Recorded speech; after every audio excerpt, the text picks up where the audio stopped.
જામનગરમાં રેલવેની જમીન પરના દબાણો દૂર કરવા માટે મેગા ડિમોલેશનની કામગીરી શરૂ કરવામાં આવી છે। દિગ્જામ સર્કલ વિસ્તારમાં રેલવે તંત્ર દ્વારા મેગા ડિમોલેશન કામગીરી હાથ ધરવામાં આવી રહી છે। કરોડો રૂપિયાની કિંમતી જમીન ઉપર વર્ષોથી ગેરકાયદે દબાણ હતા તેને દૂર કરવા માટે પણ પોલીસને સાથે રાખી અને અધિકારીઓ ખાસ કરીને ઉપસ્થિત જોવા મળી રહ્યા છે। ત્રણેય ડિવિઝનના સ્ટાફ હાજર છે અને મેગા ડિમોલેશનની આ કામગીરી કરવામાં આવી રહી છે।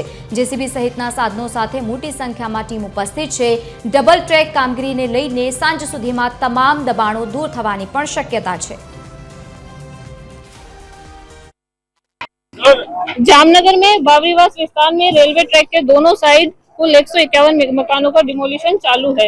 इसमें रेलवे अथॉरिटीज, डिस्ट्रिक्ट एडमिनिस्ट्रेशन सभी के संकलन से ये डिमोलिशन चल रहा है। कुल 300 के आसपास पुलिस, 20 पुलिस अधिकारी शामिल है।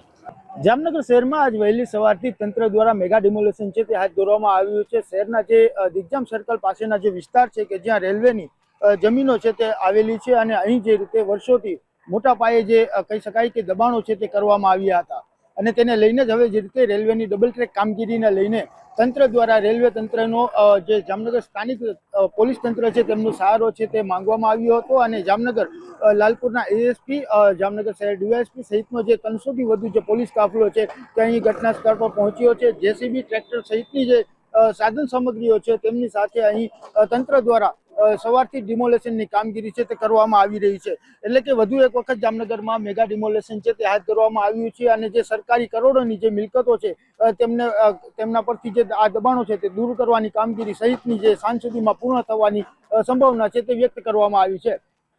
સલમાન ખાન, TV 13, જામનગર।